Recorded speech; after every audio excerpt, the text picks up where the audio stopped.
আমি চোখে এইটাও দেখেছি, মাস্টার্সে ক্লাস চলছে বিশ্ববিদ্যালয়ে, ছাত্র জুতা দিয়ে পিটাচ্ছে স্যারকে। আরো বলছে স্যার, শালা তোরে মেরেই ফেলবো, তোর এই কাজ দিয়েছি কেন কাজ করলি না?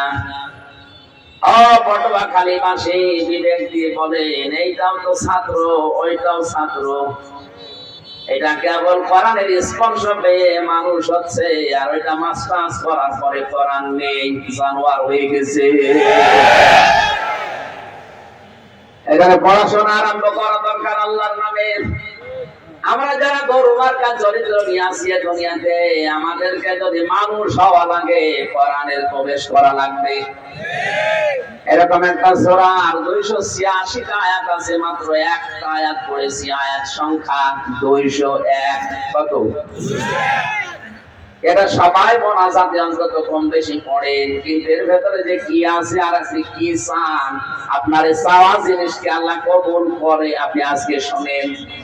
অমেনহুম, এবং তোমাদের ভেতরে অনেক মানুষ এমন আছে, মাইয়াকুলু, যারা বলেন এবং বলবে, ইয়াকুলু মোজারে বর্তমান, ভবিষ্যৎ, প্রেজেন্ট, ফিউচার, এখন বলছে, ভবিষ্যতেও বলবে। কি বলে তারা? রব্বানা, হে আমাদের প্রতিপালক, আতিনা, আমাদেরকে দাও, ফিদ দুনিয়া হাসানা, দুনিয়ার কল্যাণ। হাসানা শব্দের অর্থ আমি 33টার উপরে পেয়েছি। হাসানা মানে শুধু কল্যাণ না, হাসানা মানে শান্তি, স্বস্তি, নিরাপত্তা। আমি দুনিয়ায় শান্তি চাই, নিরাপত্তা চাই, কল্যাণ চাই, সুখ চাই। আফিল আখিরাতি হাসানা, আখিরাতেও তুমি আমারে কল্যাণ দাও। ওয়াকিনা আযাবান নার, জাহান্নাম থেকে আমাদের সবাইকে বাঁচাও। আমিন। তাফসিরে ফি সিলালিল কোরআন, তাফসিরে হাক্কানি, মুফাসসিরে ইকরাম তাফসীর করতে গিয়ে লিখেছেন, কেউ যদি দোয়া করে রব্বানা আতিনা ফিদ দুনিয়া হাসানা, হে আল্লাহ দুনিয়ায় আমাকে হাসানা দাও, কল্যাণ দাও, সে যদি 10টা জিনিস দুনিয়ায় পায়, সে যেন বিশ্বাস করতে পারে তার এই দোয়া কবুল হয়ে গেছে। এবার আপনি দেখেন তো আপনার জীবনে 10টা জিনিস আছে কিনা। দুনিয়ার হাসানা কয়টা? 10টা। বলেন কয়টা? 10টা। অফিল আখিরাতি হাসানা, আখিরাতের হাসানা বা কল্যাণ দাও। তাফসীরে মুফাসসির লিখেছেন আখিরাতের হাসানা 5টা। ওয়াকিনা আযাবান নার, জাহান্নাম থেকে আমাদেরকে বাঁচাও। জাহান্নাম থেকে মুক্তি পাওয়ার একটাই উপায় আছে। কয়টা? আরো জোরে। তাহলে ওদিকে 10, এদিকে 5, আর এদিকে 1, কত? এই 16টা জিনিস আমাদের ভেতরে আছে। আপনি প্রতিদিন এই দোয়া করে যাচ্ছেন, দোয়া কবুল হচ্ছে কিনা, দোয়ার ভেতরে কি আছে আপনি আজও জানেন না। এক ইমাম সাহেব দোয়া করছিল, রব্বি হাবলি মিনাস সালিহিন। এক যুবক এরকম বলছে, হুজুর প্রতিদিন একই দোয়া করে, এই দোয়ার মানে কি? ইমাম সাহেব বলছে, আমি জানি না। জানেন না মানে? কত বছর নামাজ পড়ে আপনার পেছনে শুধু একই দোয়া করেন, রব্বি হাবলি মিনাস সালিহিন। কি বলেন আপনি? আপনি জানেন না জাপানে দোয়া পড়ার দরকার কি? আমি জানি না, তবে আমি মুখস্থ করেছি। এক ভালো আলেমের কাছে জিজ্ঞাসা করছে, হুজুর আমাদের ইমাম প্রতিদিন এই দোয়া পড়ে, দোয়ার মানে কি? আলেম সাহেব বলছে, এটা তো শুধু দোয়া না, এটা কোরআনের আয়াত। হযরত ইব্রাহিম নবী এই দোয়া করেছিলেন। এই দোয়ার অর্থ হচ্ছে, আল্লাহ তুমি আমাকে একটা নেককার সন্তান দান করো। সম্মানিত উপস্থিতি, সম্মানিত বাউফলবাসী, সম্মানিত তৌহিদি জনতা, এ পর্যায়ে আমাদের মাঝে প্রধান অতিথি হিসাবে তাফসীর পেশ করার জন্য সবিনয় অনুরোধ জানাচ্ছি। বাউফলের মানুষ এক যুগেরও বেশি সময় ধরে যার কথা শোনার জন্য তীব্র পিপাসা নিয়ে অপেক্ষা করছেন, বাউফলের বিভিন্ন স্তর থেকে ছুটে আসা তৌহিদি জনতা, কোরআনের মজলুম, এই আলোচকের আলোচনা শোনার জন্য যারা এখানে সমবেত হয়েছেন, সেই সম্মানিত তৌহিদি জনতা, এই পর্যায়ে তাফসীর পেশ করার জন্য অনুরোধ জানাচ্ছি আন্তর্জাতিক খ্যাতি সম্পন্ন মুফাসসিরে কোরআন, বাংলাদেশের কোটি কোটি জনতার হৃদয়ের স্পন্দন, সুদূর কুষ্টিয়া থেকে আগত বাংলাদেশের অন্যতম জাতীয় স্কলার হযরত মাওলানা মুফতি আমির হামজা দামাত বারাকাতুহু তাফসীর পেশ করার জন্য অনুরোধ করছি হযরত মাওলানা মুফতি আমির হামজা হুজুরকে।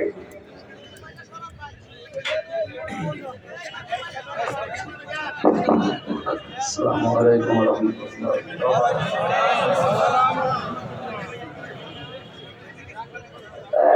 কেমন আছেন আপনারা? দাঁড়িয়ে থাকলে হবে না, বসা লাগবে। যেখানে আছেন ওখানে বসেন।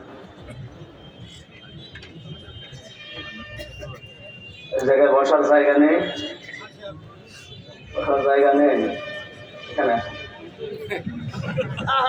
এই জায়গায়।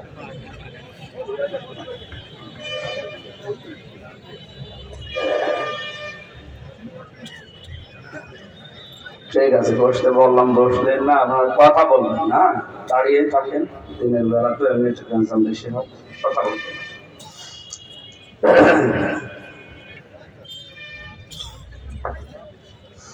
আলহামদুলিল্লাহি রাব্বিল মাশরিকাইন ওয়া রাব্বিল মাগরিবাইন الذي خلق كل شيء زوجين وأوجب علينا الإحسان بالوالدين ونشهد أن لا إله إلا الله وحده لا شريك له وأشهد أن محمدا عبده ورسوله سيد الكونين صلى الله عليه وعلى آله وأصحابه وأتباعه أجمعين ليلا ونهارا في الطرفين. فقد قال الله تعالى في كلامه المجيد وبرهانه التوحيد: أعوذ بالله من الشيطان الرجيم. بسم الله الرحمن الرحيم.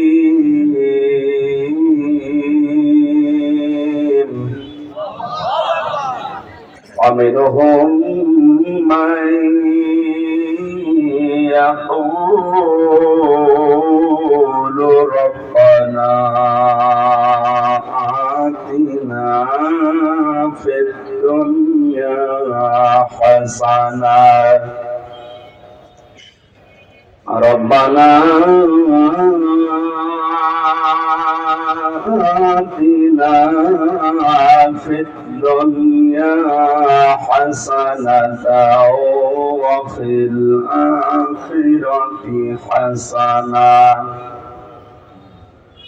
وفي الآخرة حسنة وقنا عذاب النار. صدقت يا رب العالمين. إن الله وملائكته يصلون على النبي يا أيها الذين آمنوا صلوا عليه وسلموا تسليما. اللهم صل على سيدنا مولانا محمد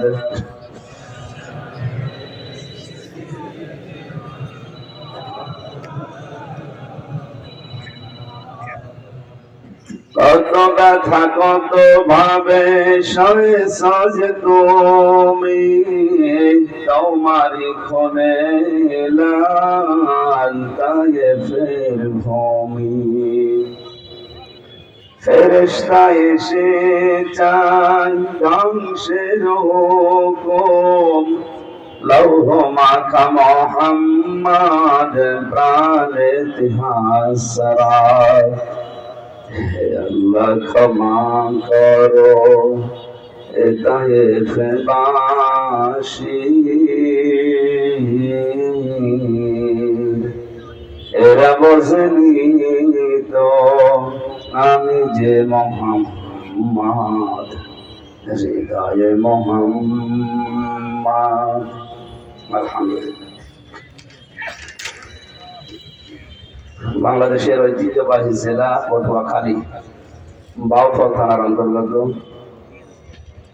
বাউফল পৌরসভার 7 নম্বর ওয়ার্ডে অবস্থিত হাসান দালাল মার্কেট জামে মসজিদ কর্তৃপক্ষ, ব্যবসায়ী বৃন্দ এবং স্থানীয় সচেতন যুব সমাজের উদ্যোগে মহাবিশ্বের মহাবিশ্ব আমাদের মালিক আমাদের মনিব মহান রব্বুল ইজ্জাত আল জালালের মুখের পবিত্র বাণী কোরআন কারীম তাফসীরুল কোরআন মাহফিলের স্বনামধন্য সভাপতি, অত্র এলাকার কৃতি সন্তান, বিশিষ্ট শিক্ষাবিদ, শ্রদ্ধাভাজন ব্যক্তিত্ব জনাব হুমায়ুন কবির আতাল্লাহু উমরাহু ওয়া বারাকাল্লাহু ফি হায়াতি, বলেন আমিন। এতক্ষণ পর্যন্ত সুরের জগতে যারা আপনাদেরকে মাতিয়ে রেখেছিলেন, সাইমন শিল্প গোষ্ঠী ঢাকা, হেরার রোশনি শিল্প গোষ্ঠী বরিশাল, আল্লাহ তাদেরকে মাঝের মতো যেন কবুল করেন। মাহফিলটা যার মাধ্যমে নিয়েছি আপনাদের এলাকার সন্তান শ্রদ্ধাভাজন বড় ভাই ডক্টর শফিকুল ইসলাম মাসুদ আতাল্লাহু উমরাহু ওয়া বারাকাল্লাহু ফি হায়াতি। মঞ্চে বসা ওলামায়ে কেরাম, সামনে বসা মুসলমান ভাইরা, পর্দার আড়ালের সম্মানিত মা এবং বোনেরা, প্রশাসনের ভাইরা, প্রাণ প্রিয় বাউফলবাসী, এই কথা বলেন, এই বসেন বসেন। এটা ক্লাস চলছে এখন, আমি ক্লাসের মতোই কথা বলি, 1-1.5 ঘন্টা চাই বলি, সর্বোচ্চ 45 মিনিট বলার কথা, কিন্তু বেশি হয়ে যায়। না না, এখানে আর আসা যাবে না, ওখানে রেখে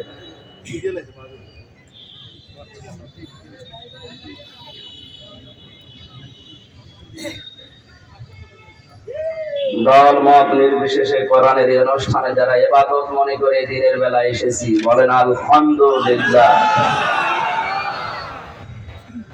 আল্লাহ রাব্বুল আলামিন বলেন ওয়া ইয তা'আযানা রাব্বুকুম লা ইন শাকারতুম লাযিদান্নাকুম ওয়া লা ইন কাফারতুম ইন্না আযাবি লাশাদীদ।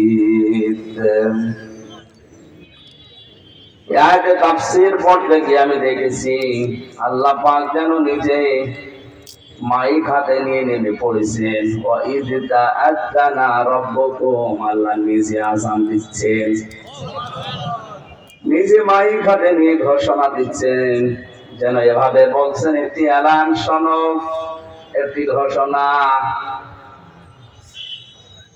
চেয়ারম্যানের পক্ষ থেকে যদি এই এলানটা দেওয়া হয়, ইউনিয়নের মানুষগুলো সচেতন হয়, কি বলছে শুনি। তামাম দুনিয়ার মালিক যিনি, তিনি সচেতন করছেন নিজে।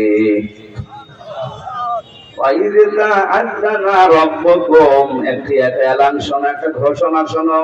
আমাদের একটু কান খাড়া করা দরকার। এই ঘোষণা আল্লাহ নিজে এলান দিচ্ছেন। হজের মতো এত বড় গুরুত্বপূর্ণ ইবাদত, যেটা 5টা খুঁটির একটা খুঁটি বলা হয়, ওই হজের এলানও আল্লাহ নিজে দেননি, দিয়েছেন ইব্রাহিম নবীকে দিয়ে। কথা বুঝতেছেন? হযরত ইব্রাহিম নবীকে আল্লাহ বলেছিলেন ওয়াদ্দিন ফিন নাসি বিল হজ্জ, হে নবী ইব্রাহিম আপনি হজের এলান দেন, ঘোষণা দিন, আযান দিয়ে দেন। অথচ এখন যে কথা উনি বলতে চান, নিজে সরাসরি আজান দিচ্ছেন, ঘোষণা দিচ্ছেন।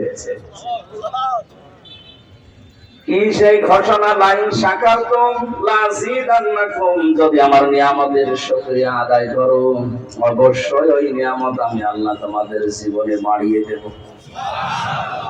এখানে দল মত নির্বিশেষে সবাই আমরা বিশ্বাস করি এবং মানি এই পৃথিবীর শ্রেষ্ঠ নিয়ামত কোরআন শরীফ। এটা মানেন কিনা?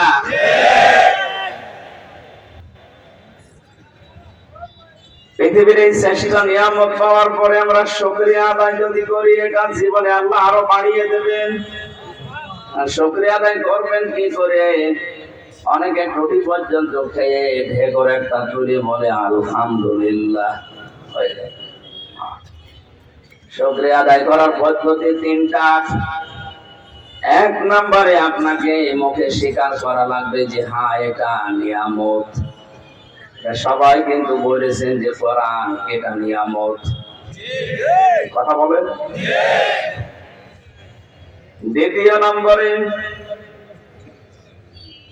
আল্লাহ পাক নিজে ব্যাখ্যা দিচ্ছেন, শুধু মনে মুখে উচ্চারণ করে বললে হবে না, অন্তরের ভেতরে তোমার আনন্দ লাগা লাগবে। 1 বছর পরে অনুষ্ঠানটা এখানে হচ্ছে, কোরআনে কারিম এখানে আছে, এই জন্য এলাকায় মনে হচ্ছে ঈদ লেগে গেছে। আপনি নিজের মন থেকে বলেন, কোরআন যদি আজকে এখানে না থাকতো, শুধু আমির হামজা একা আসতে। সুতরাং আমার মনের ভেতরে আনন্দ কোরআনের কারণে। 3 নম্বরে এখান থেকে যেগুলো ডেলিভারি দেওয়া হবে, যেগুলো বলা হবে, এই কথাগুলো আপনার প্র্যাকটিক্যাল লাইফে আপনি মেনে চলবেন। শর্ত পেলাম কয়টা? মুখে স্বীকার, মনে মনে শান্তি পাবেন, আর এগুলো প্র্যাকটিক্যাল লাইফে মেনে চলবেন। আল্লাহ যেন এভাবে শুকরিয়া আদায় করে তার এই নিয়ামতকে আরো বৃদ্ধি করে দেন, বলেন আমিন। ওয়ালাইন কাফারতুম ইন্না আযাবি লাশাদীদ, যদি কুফরি করো, নাশকরি করো, যদি দাম না দাও, মূল্য না দাও, আমি আল্লাহ ওই নিয়ামত জীবনের মতো ছিনিয়ে নেব এবং আযাবের ভেতরে ফেলে দেব। শুধু যদি আল্লাহ আযাবের ভেতরে ফেলে দেব এতটুকু বলতেন, সত্যি আমি আয়াতটা পড়তাম না। ইন্না দিয়েছেন, আবার লাম দিয়েছেন। কেউ যদি কোরআনের মতো এত বড় সম্পদ, এত বড় নিয়ামত পাওয়ার পরেও দাম দিতে না চায়, মর্যাদা না দেয়, সম্মান না দেয়, আল্লাহ বলেন আমি নিজে দায়িত্ব নিয়ে ওকে আযাবে ফেলবো অবশ্যই। ইন্না মানে অবশ্যই, লাম মানে অবশ্যই। 2 বার এগুলো বলার কারণ হচ্ছে, কেউ যদি সত্যিই কোরআনের মতো নিয়ামত পেয়ে দুনিয়াতেও মর্যাদা দিতে না পারে, ওর জীবন থেকে আল্লাহ শান্তি তুলে নেবে। বাস্তবে আসা যাক, অনেকে বলে ভাই আমার তো শান্তি কেউ নষ্ট করতে পারে না, আমাকে শান্তি দিয়ে আছি। কে বলেছে আমি শান্তি আছি? অমান আরাদান যিকরি ফাইন্না লাহু মাঈশাতান দানকা ওয়া নাহশুরুহু ইয়াওমাল কিয়ামাতি আ'মা। সূরা তাহা 16 নাম্বার পারা 19 নাম্বার পৃষ্ঠা 13 নাম্বার লাইনের 124 নাম্বার আয়াতটা। কোন মানুষ যদি আল্লাহর জিকির, আল্লাহর কোরআন বাদ দিয়ে দুনিয়ার জীবন চালাতে থাকে, আল্লাহ পাক বলেন ওর জীবনের আয় উন্নতিতে কোনো পর্বত আমি আল্লাহ রাখি না, সব তুলে নেই। চর্মচোখে হয়তো দেখেছে বহু টাকার মালিক হচ্ছে, বহু সম্মান তার বৃদ্ধি হচ্ছে, আল্লাহ পাক বলেন শান্তি এটা আমি আল্লাহর নাম। সালাম কার নাম? সালাম কার নাম? এটা দেওয়ার একচ্ছত্র মালিকানা আল্লাহ। এই শান্তি দেওয়ার মালিক দুনিয়ায় আল্লাহ কাউকে বানাননি। যত উপকরণ আমরা দেখতে পাই, মনে করি এর ভেতরে শান্তি আছে, আল্লাহ পাক যদি ওটার ভেতর থেকে শান্তি তুলে নেয়, 24 তলা বিল্ডিং এর উপরে থেকে আপনি শান্তি পাবেন না। এটা কিনতে পাওয়া যায় না, এটা আল্লাহর পক্ষ থেকে আসে। এতটুকু আল্লাহ শেষ করেননি, এর পরের কথা আরো কঠিন। ওয়ানাহশুরুহু ইয়াউমাল কিয়ামাতি আ'মা। কিয়ামতের দিন এই লোকটা যখন উঠবে, ওর চোখ থাকবে না, অন্ধ হয়ে উঠবে। কথাটা শোনার পরে আমার কেমন মনে হচ্ছে,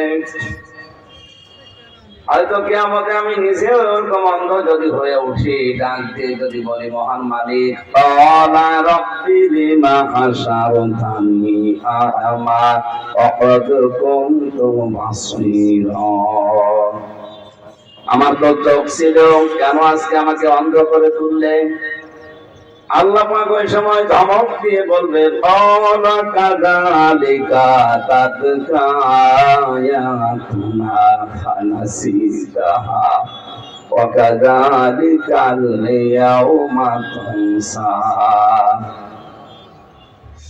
এই হামজা, তোর কাছে আমার আয়াতগুলো এভাবেই গিয়েছিল, আমার বিধানের কথাগুলো এভাবেই তোকে শোনানো হয়েছিল। শোনার পরে, জানার পরে যেভাবে না জানার ভান করেছিলে, যেভাবে ভুলে গিয়েছিলে, আজকের এই কঠিন কিয়ামতে আমি আল্লাহ নিজেই তোরে ভুলে গেলাম। তাফসীরের ভেতরে সবচেয়ে মারাত্মক কথা এটা। মুফাসসির লিখেছেন, কিয়ামতের দিন আল্লাহ ঘোষণা দেবেন, হামজা নামে যে আমার একটা বান্দা ছিল, আসিয়া নামে আমার একটা বান্দি ছিল, কোনদিন আমার এই কুদরতের জবানে আর কোনদিন তোর নাম উচ্চারণ করব না। কথাটা কত মারাত্মক আপনি টের পাচ্ছেন?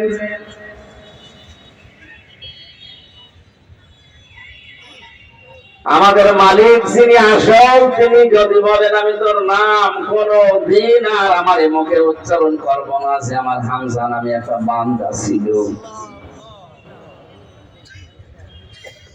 এখানে নিয়ে আমাদের শুকরিয়া আদায় করা দরকার।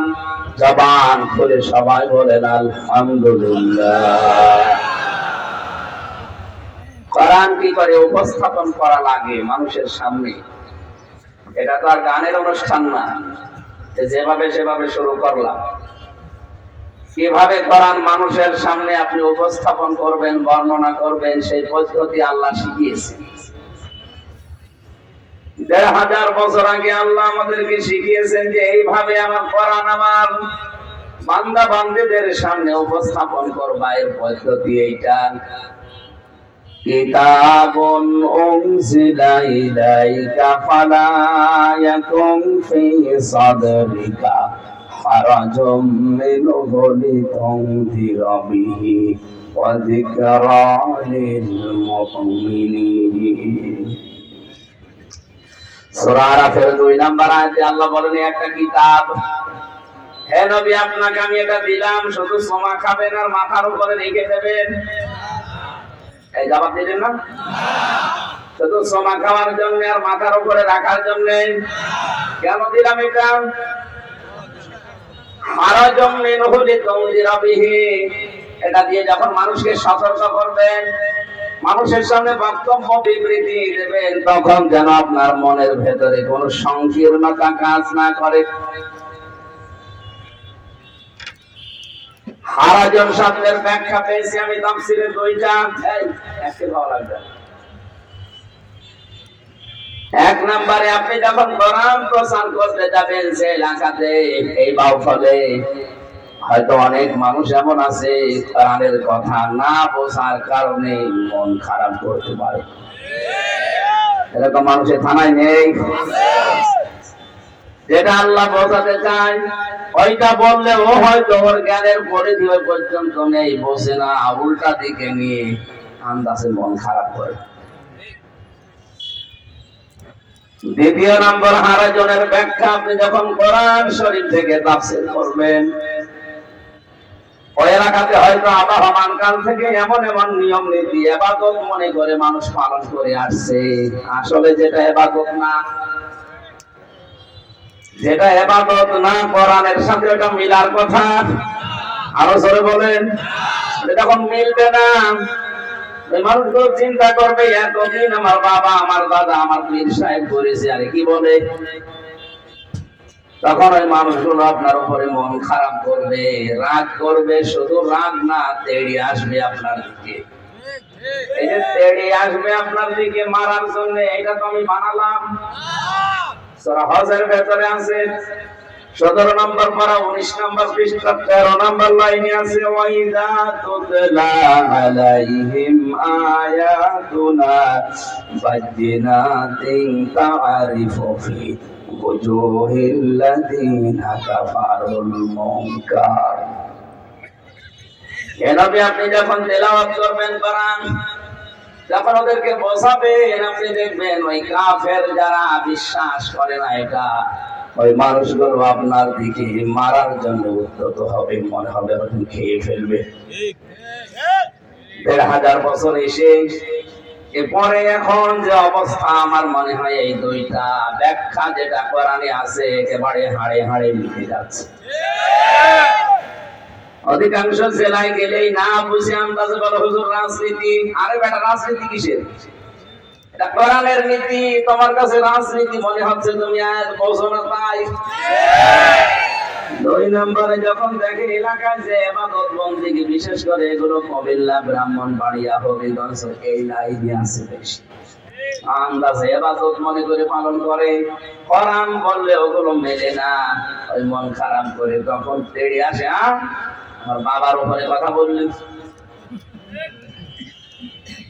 এই জন্য নবীকে হারাজম দিয়েছেন, আপনার মনের ভেতরে কোন সংকীর্ণতা, সংশয়, সন্দেহ, দ্বিধা, দ্বন্দ্ব এগুলো যেন কাজ না করে। আপনি ওপেন ভাবে কোরআনের কথাগুলো বলবেন, এটা ওপেন করার চেষ্টা চালাবেন। এখানে আলেম আছে না? এবার তাদেরকে বলছে, মান ক্বারাআল কুরআনা, যে ব্যক্তি কোরআন পড়ে, ফাস্তাযহারাহু, এবং কোরআনকে ইজহার করে। ইজহার মানে কি? শুধু প্রকাশ করা না, ইজহারের ৯৯টা অর্থ আছে। ইজহার মানে প্রকাশ করা, ইজহার মানে দাঁড় করানো, ইজহার মানে কায়েম করা। যে ব্যক্তি কোরআন পড়ে এবং কোরআনকে দাঁড় করানোর জন্য, কায়েম করার জন্য, প্রতিষ্ঠা করার জন্য চেষ্টা চালিয়েছে, আল্লাহ হালালাহু, আর কোরআন যখন দাঁড় হবে, প্রতিষ্ঠা হবে, কায়েম হয়ে যাবে, তখন এই কোরআনের যে হালাল গুলো আছে, হালাল গুলো আঁকড়িয়ে ধরবে। হারামা হারামাহু, এর ভেতরে যে হারাম গুলো আছে, নিষিদ্ধ, এগুলো ছেড়ে দেবে। আদখালাহুল্লাহুল জান্নাহ, আল্লাহর নবী বলেন, আল্লাহ নিজে তাকে দায়িত্ব নিয়ে জান্নাতে প্রবেশ করাবে, না করিয়েছে। এটা মাজির শব্দ, অতীতের শব্দ। আদখালাহুল্লাহুল জান্নাহ, আল্লাহ নিজে তাকে জান্নাতে প্রবেশ করিয়ে দিয়েছে। তার মানে কি? কোরআন যদি ইজহার করার জন্য আপনি চেষ্টা চালান, এতদিন পর্যন্ত শুধু ইজহারের ব্যাখ্যা মনে করে প্রকাশ করা, ওপেন করা না, ইজহার মানে দাঁড় করানো, প্রতিষ্ঠা করা, কায়েম করা। কারণ এর পরের দুইটা শব্দ থেকে বোঝা যায়, কোরআন যদি দাঁড় না হয়, কায়েম না হয়, কোরআনে এমন এমন হারাম জিনিস আছে যেটা আপনি ইচ্ছা করলেও ছাড়তে পারবেন না। আপনি এই দেশের দিকে তাকিয়ে বলেন তো, কোরআনের দেশে কি কায়েম আছে? বলেন। এমন জায়গা আছে যেখানে ইচ্ছা করলেও আপনি ভালো থাকতে পারছেন না, বাধ্য হয়ে আপনাকে ঘুষ খাওয়া লাগছে। এমন জায়গা দেশে নেই?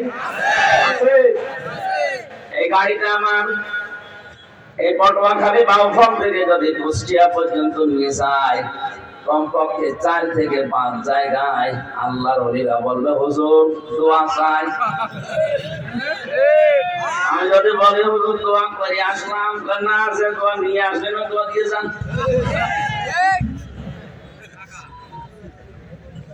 এখন এই দোয়া যদি 5-7-10 জন করে থাকে, 2000 করে দোয়া দেওয়া লাগে, 5 জায়গায় 10,000 দোয়া যাবে। জিজ্ঞাসা 2-1 বার করেছি যে কেন এটা করেন, বলে আমার একা দোষ না, উপরে আরো আল্লাহর ওলি বসে আছে। আপনি বলবেন বলে আমি না, আমার উপরে আরো আল্লাহর ওলি আছে, এগুলো বিভিন্ন জায়গায় কাবি খার মতো বন্টন হয়। যদি ওই জায়গায় ওই দোয়া না নেয় উপরে দিয়ে আসেন পরে আবার ট্রান্সফার করে দিয়ে দেবে বন্ধ করে। এই যে বাধ্য হয়ে দোয়া নেওয়া লাগে, এরকম জায়গা দেশে আছে না নেই? আপনি আবার মন খারাপ করেন না, না এতটুকু মানুষ না ভাই, আপনি আমার বয়স 33 বছর, কিন্তু বাস্তবতা আপনার চাইতে আমার অনেক বেশি আছে। এখানে এমনও মানুষ আছে জীবনে ঢাকায় যায়নি, এরকম মানুষ নেই? আর আমরা আমাদের চলাফেরাই তো রাতের বেলা যারা চলাফেরা করি আমরা দেখি রাস্তায় 3টা জিনিস পাওয়া যায়, একটা হচ্ছে কোস্তা, একটা বক্তা আর একটা পুলিশ। পুলিশ ভাই আবার রাগ করে না, কারণ আমার নামও আমি বলেছি। বক্তা পাওয়া যাবে হয়, নাই কোস্তা পাওয়া যাবে, আর পুলিশ পাওয়া যাবে। এত পরিশ্রম করে পুলিশ আর বক্তারা, কোস্তা টেরও পাচ্ছে না। কোথায় ছিলাম কালকের আগে? নোয়াখালী, ওখান থেকে গেছে দিনাজপুর, এরপরে বাউফল, কালকে যাওয়া লাগবে আবার সিলেট। আপনি পাগল হয়ে যাবেন না? আর পুলিশের তো ডিউটির শেষ নেই, 24 ঘন্টায় ডিউটি করা। আমি যেটা থেকে শিক্ষা দিতে চাই, হারাজন শব্দটা দিয়ে আল্লাহর নবী আল্লাহ পাক নিজে জানিয়েছেন আপনি ভয় পাবেন না। কোরআন প্রতিষ্ঠা না হলে এমন এমন কাজ আছে যেটা হারাম জানার পর আপনি ছাড়তে পারবেন না। সুতরাং এটা প্রতিষ্ঠা করার চেষ্টা চালান। কান খাড়া করে শোনেন পটুয়াখালীবাসী, কোরআন কিন্তু আমাদের না, কোরআন কার? এই জমিন কার? আমরা এই কোরআনেরও মালিক না, জমিনেরও। সভাপতি সাহেব বলছিলেন যে দুনিয়ায় সব কিছু কামাই করছে, কিন্তু একটা আসল বিষয় যেখানে থাকা যাচ্ছে না, চলে যাওয়া লাগবে। এটা খুব মারাত্মক কথা। আসলে তো বিষয়টা এইটাই, এত কিছু করছে দুনিয়ায়। আপনি 41 সাল না 71 সাল পর্যন্ত মনে করুন বেঁচে আছেন, আর 71 সাল পর্যন্ত ক্ষমতায় আছেন চেয়ারে বসে। এরপরেও যদি আপনার জাহান্নামে যাওয়া লাগে, 71 কেন 81 সাল পর্যন্ত বেঁচে আপনার লাভ কি? কথা বলে না কেন?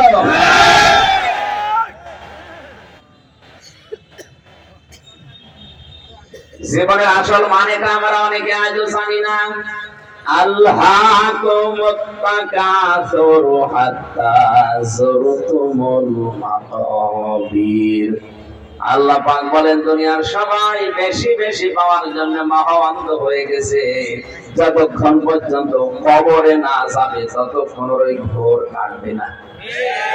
আমরা একটা ঘোরের ভেতরে আছি, এই ধ্রুবজালের ভেতরে পড়ে আছি, এটা কাটছে না যতক্ষণ কবরের মাটি পেরিয়ে না যাবে। ওখানে যাওয়ার আগে পরিবর্তন হয়। আমি এখানে আজকে ফজরের নামাজ পড়েছি, একটা কবরে নিয়ে গিয়েছিল আমার, এই কবরস্থানে যেয়ে দেখলাম নীরব পড়ে আছে সব। এই শহরে কত কোলাহল, আর ওই শহরে কোনো আওয়াজ নেই, অথচ ওখানে যারা পড়ে আছে ওরা আমাদের চাইতে বেশি দাপট ছিল। এখন আর নড়াচড়া নেই। এই জন্য দোয়া করার সময় বলেছি, মহান আল্লাহ এই নীরব শহরে আজ কত মাস্তান নীরব হয়ে পড়ে আছে, আমাদেরকে এই নীরব শহরে আসার আগে সামানা জোড়া তৌফিক দাও। সময় পেলে সুযোগ হলে কবরে যাবেন, কবর জিয়ারত করার সুন্নাহ। এটা মরণের কথা স্মরণ করিয়ে দেয়, দুনিয়ার জীবনকে আস্তে আস্তে ভুলিয়ে আখিরাতমুখী করে। নবীজির প্রতিটা কাজ, প্রতিটা কর্ম বিজ্ঞান সম্মত, আখিরাত ভিত্তিক। যেটাই করবেন ওটা আখিরাতের দিকে চলে যাবে। কবর জিয়ারত এমনি করতে বলে না, অবশ্যই এর ভেতরে কোনো সিগনিফিকেন্স আছে।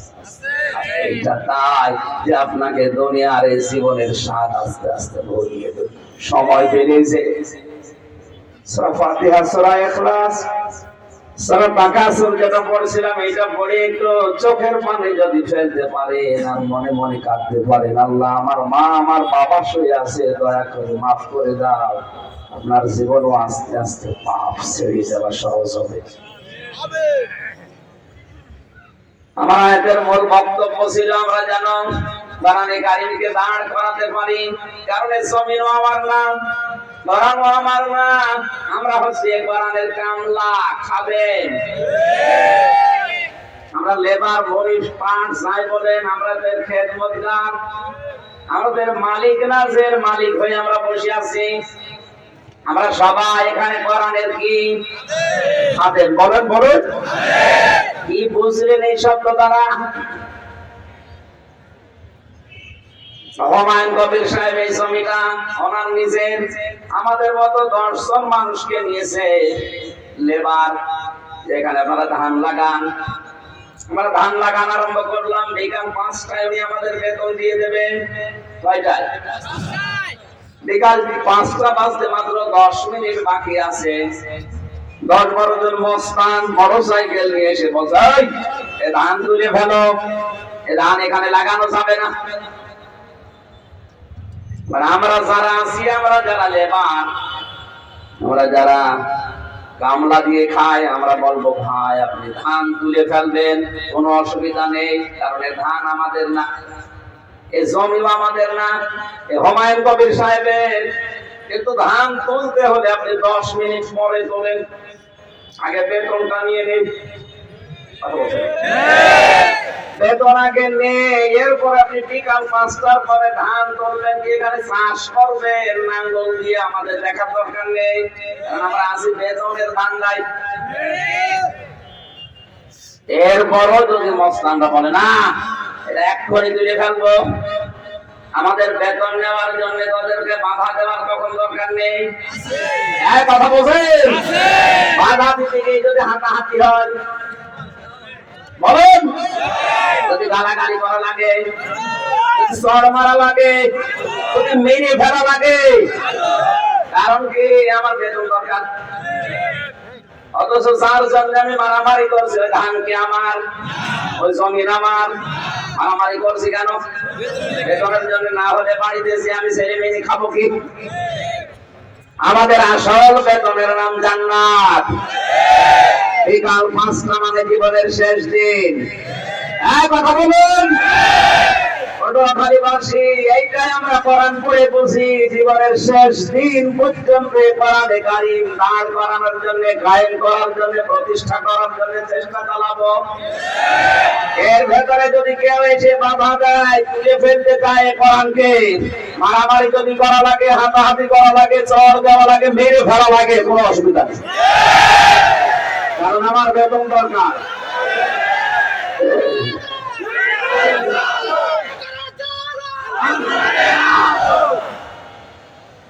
আমার বেতন পাওয়ার আগে আমার কোনো দম নেই, বেতন আমার পাওয়াই লাগবে, নয়তো আমার বিশাল জীবন পড়ে আছে, জীবন আমি চালাবো কি দিয়ে? কথা বলেন। এখন নয় 70, 80, 90 বছর শেষের পরে যেটা শুরু হচ্ছে, এটা শুরু হলে আর কোনো শেষ নেই। বিশাল জীবন হায়াত পড়ে আছে, ওই জীবন চালাতে হলে বেতন লাগবে না? আর ওই বেতনের নাম কি? আরো জোরে, এইটা লাগবে। এটা প্রতিষ্ঠা না হলে হালালকে হালাল মানতে পারবেন না, হারামকে হারাম মানতে পারবেন না, সবাই সুবিধা করে। মন থেকে বলেন তো, এই দেশে যে ফেরেশতায় বাস করুক, সুদ থেকে কেউ মুক্ত আছে? নেই। কারণ ইসলামী জাকাত ভিত্তিক অর্থনীতি রাষ্ট্রীয়ভাবে যতদিন কায়েম না হবে, ততদিন পর্যন্ত এই দেশে যদি ফেরেশতাও বাস করে, সে সুদ হয়, ডাইরেক্ট খাচ্ছে না ইনডাইরেক্ট। আমি মনে করছেন টুপি মাথায় দিয়েছে, টুপির ভেতরে সুদ। আমার এই জুব্বাটার ভেতরে সুদ ধরুন কিন্তু ধপ ধপ করছে সাদা, দোষের ভেতরে আছে ইনডাইরেক্ট। কারণ এটা যেখানে তৈরি হয়, মিল, কল কারখানা, ওটা তো এমনি বানায়নি মালিক, অবশ্যই ব্যাংক থেকে লোন নিয়েছে। কথা বলছেন। আপনাদেরকে আমি বাঁচার জন্য কথা বলি, কারণ আদখালাহুল্লাহুল জান্নাহ, নবীজি বলেন আল্লাহ তাকে যেন জান্নাতে প্রবেশ করিয়েই দিয়েছে। আমাদের উচিত হচ্ছে জানেন, কোরআনে কারীম শোনার পরে বাপ দাদা কি করেছে, আমার চাচা, আমার মুরব্বী, আমার পীর কি করেছে, ওটা যদি এখন না মেনে যদি মন খারাপ হয়, এই জন্য তো আয়াত পড়ে আল্লাহ পদ্ধতি শেখাচ্ছেন যে এভাবে কথা বলবেন। আমরা কোরআনের এই আয়াতটা সামনে নিয়ে তাফসীরুল কোরআন মাহফিল লিখে দিয়েছেন, তাফসীর আকারে কথা বলবো ইনশাআল্লাহ। যিকরা লিল মুমিনিন, আয়াতের শেষ কথা এটা যে হে নবী, কোরআন শরীফ মুমিনদের জন্য উপদেশ। ফাযাক্কির বিল কোরআনি মান ইয়াখাফু ওয়াঈদ। So admonition or by the Holy Quran, him whom praise my threat. কোরআন দিয়ে আপনি উপদেশ দেন যাদের অন্তরের ভেতরে আল্লাহর ধমকের ভয় আছে, থ্রেটের ভয় আছে, তাদের কাজ হবে। কে বলছে? সুতরাং ওই রকম মন নিয়ে আপনি এখানে বসেন। আজকের তেলাওয়াত কিন্তু আয়াত সবার মুখস্থ আছে আমি জানি, কিন্তু এর ভেতরে এমন এমন তথ্যগুলো আমি এতদিন জানতাম না। কাবা শরীফ তাওয়াফ করার সময় দেখি রুকনে ইয়ামিনে থেকে হজরে আসওয়াদ এই জায়গাটা, এটা পার হওয়ার সময় লক্ষ লক্ষ মানুষেরা এই আয়াতটা পড়ছে। চিন্তা করলাম এই আয়াত তো বাংলাদেশেও পড়ে, মোনাজাতে এই আয়াত পড়ে, রব্বানা আতিনা ফিদ দুনিয়া হাসানা। কি আছে এর ভেতরে? কাবা শরীফ আয়াত চলছে, একটা দুইটা না, যত তাফসীর আমার আয়াতে ছিল প্রায় 42টা, সব আয়াতের সাথে আমি মিলালাম। আধুনিক তাফসীর গুলো নিয়ে মিলিয়ে দেখি দুনিয়া আখিরাত সব আল্লাহ আয়াতের ভেতরেই লিখে দিয়েছে। আজকে এখান থেকে আমরা কিছু নেওয়ার জন্য সব কিছু এইদিকে উজাড় করে দিয়ে কোরআনের আয়াত শোনার জন্য চেষ্টা চালাবো। যদিও এই রোদের ভেতরে কষ্ট হচ্ছে, তারপর অল্প সময় জবান ছেড়ে কোরআনের আয়াত পড়েন একবার। আউযু বিল্লাহি মিনাশ শাইতানির রাজিম। বিসমিল্লাহির রহমানির রহিম।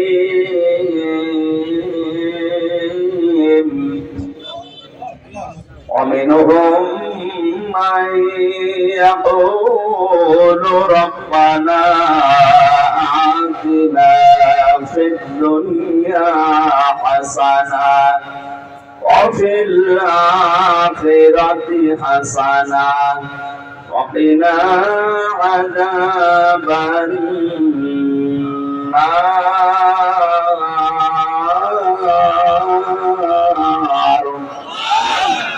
সূরা বাকারা 201 নম্বর আয়াত। কোরআনে কারীমের সূরা ফাতিহার পরে প্রথম সূরা এটা। বাকারা মানে গাভী, বকনা, গরু। আল্লাহ পাক গরু মার্কা একটা সূরা দিয়ে জানিয়েছেন, প্রবেশ করো যারা গরুর চরিত্র নিয়ে দুনিয়ায় আসো, মিনাল জিন্নাতি ওয়ান নাস, মানুষ হয়ে তোমরা বের হও। তার মানে কোরআনের কাছে না আসলে মানুষ মানুষ হয় না। এই যে গরু মার্কা চরিত্র আমাদের আছে, এটা সংশোধন করার জন্য কোরআনে কারীম লাগবে। বিশ্ব নবীকে আল্লাহ যেদিন প্রথম ওহী দান করেন, ওদিন জিবরাইল 3 বার নবীকে বলেছিলেন ইকরা পড়েন। নবীকে বলেছেন না আমি পড়তে পারি না, এই কথা জানেন না? 3 বার তিনি বলেছিলেন না আমি পড়তে পারি না, মা নবী পারি। চতুর্থবার যখন বুকে চাপ দিয়ে বললেন ইকরা বিইসমি রাব্বিকাল্লাযী খালাক, পড়েন আপনার রবের নামে যিনি আপনাকে বানিয়েছেন।